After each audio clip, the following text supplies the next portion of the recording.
मैं प्रेस के लोगों का धन्यवाद देता हूं। आपके माध्यम से ईद की बहुत बहुत मुबारकबाद। पूरे देश में खुशी के साथ ईद का त्यौहार मनाया जा रहा है। मैं सभी देशवासियों को ईद के त्यौहार की बहुत बहुत मुबारकबाद देता हूं। अभी कुछ दिन पहले ही हम लोगों ने त्यौहार होली मनाया था।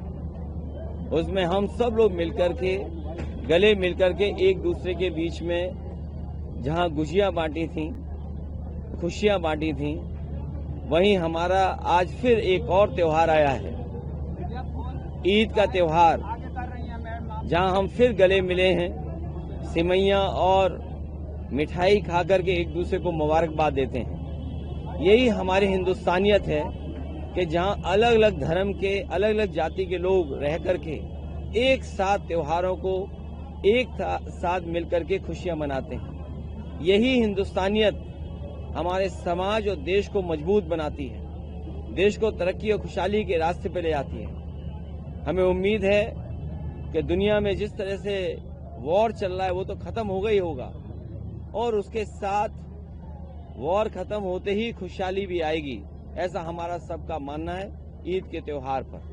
अखिलेश जी, अभी आपने एक बात कही कि देश के ऊपर शहीद होने वालों का जिक्र हमेशा होता है, जो देश के लिए शहीद होते हैं। कोई देश हो, कोई मुल्क हो, और मुल्क के लिए जो शहीद होता है वो दिलों में याद किया जाता है।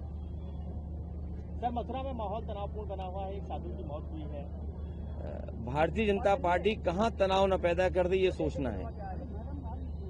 अगर मथुरा में, वृंदावन में, धार्मिक स्थान पर साधु के साथ अगर ये व्यवहार हुआ हो, और वहीं काशी में जहां प्रधानमंत्री कई बार चुने गए हैं, खुलेआम एक छात्र ने एक छात्र को मार दिया, खुलेआम गोलियां चल रही हैं। इससे पहले गोरखपुर में गोरख धंधा होते हुए देखा होगा आपने, वहां भी खुलेआम गोली मार दी। पूरे प्रदेश में जो चाहता है वो कर लेता है, कोई कानून व्यवस्था की कोई व्यवस्था नहीं बची है। और किस तरीके से चीजों को नफरत में बदला जाए, ये अगर कोई सीखना चाहता है तो भारतीय जनता पार्टी से सीख सकता है। सर, पश्चिम बंगाल की मुख्यमंत्री ममता बनर्जी ने बीजेपी को गद्दार और बेईमान पार्टी कहा। बेईमान सही कहा, बेईमान छोटा शब्द दिखता है। जो गंगा मैया के साथ धोखा दे सकता है, जो गंगा मैया के साथ इस तरह का व्यवहार कर सकता है, और हम लोगों ने तो जानबूझ करके कहा कि गंगा मैया केंद्र में आ जाएं। जिन्होंने ये कहा था कि हम गंगा मैया को साफ करेंगे, गंगा मैया ने हमें बुलाया है, अरबों खरबों रुपए किसकी जेब में चले गए। जब हम गंगा मैया याद करेंगे तो मणिकंका घाट भी याद आएगा, किसने बुलडोजर चलवाया था। मां गंगा को याद करते हुए वो भी याद आएगा कि हमारी देवी, और जिन्होंने उस वाराणसी मणिकंका घाट को संरक्षण किया, बनवाया, वहां पे भगवान शिव की भी मूर्ति थी, उसे भी तोड़ दिया। तो भारतीय जनता पार्टी के लिए जो आदरणीय ममता जी ने कहा वो कम कहा है, और सच्चाई है कि वो अकेली भी लड़ेंगी तो भी जीत जाएंगी।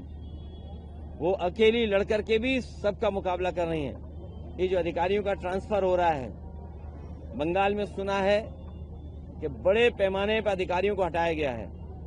डीजीपी, चीफ सेक्रेटरी या अन्य सेक्रेटरी या अन्य अधिकारी, पुलिस के और प्रशासनिक अधिकारी।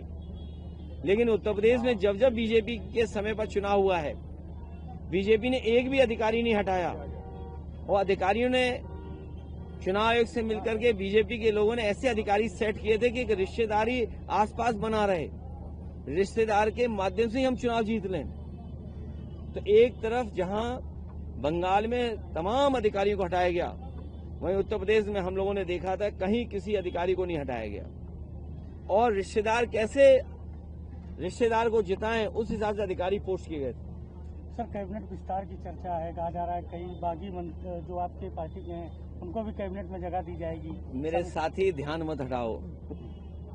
ईद का त्योहार है, खुशियां मनाओ, सिमई खाओ, गले मिलो, भाईचारा लाओ, प्रेम लाओ, मोहब्बत लाओ, आपस में दूरियां कम हो, और ये सब नाटक है भारतीय जनता पार्टी का।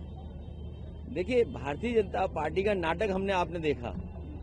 पूजनीय शंकराचार्य जी लखनऊ आए थे और तमाम लोगों ने ये कहा था, भारतीय जनता पार्टी के लोगों ने, कि हम उनके लेट जाएंगे उनके सामने, साष्टांग होकर के उनका सम्मान करेंगे। पूजनीय शंकराचार्य जी आए लखनऊ में, बताओ वो लोग कहां गायब हो गए, कहां अदृश्य हो गए, कहां इनविजिबल हो गए। और फिर बहुत सारे लोगों का मन था कि आपस में बैठ करके बाटी चोखा खा लें। इस राजधानी में दोबारा बाटी चोखा की दावत नहीं हो पाई। और फिर चुटिया पकड़ करके छीन लिया गया। कितना अपमानित हुए सोचिए। हमारे बटुक लोगों के पैर छू करके उन्हें दक्षिणा दी गई थी। दक्षिणा नहीं दी गई थी, मैं गलती से बोल गया, दक्षिणा नहीं दी गई उन्हें। तो ऐसे लोग भी हैं यहाँ राजधानी में रहते हैं। तो शपथ किसकी होगी? शपथ अब 2027 में होगी। बड़ी शपथ होने जा रही है। समाजवादी लोग इनको पीडीए के साथ लेकर के इन्हें हटाने जा रहे हैं। चाहे ये विस्तार करें, चाहे सिकुड़ जाएं, सर ओम प्रकाश राजभर, इनका कुछ चलने वाला नहीं है। सर ओम प्रकाश राजभर ने कहा है कि वो सिर्फ विपक्षियों के शंकराचार्य हैं, इसलिए विपक्ष के नेताओं ने ही उनसे मुलाकात किया है। मुझे नहीं पता, जिसका दाना उसका गाना। जिसका दाना उसका गाना। तो आप सब लोग मिलकर के आज त्योहार मनाइए। बहुत बधाई, बहुत शुभकामनाएं।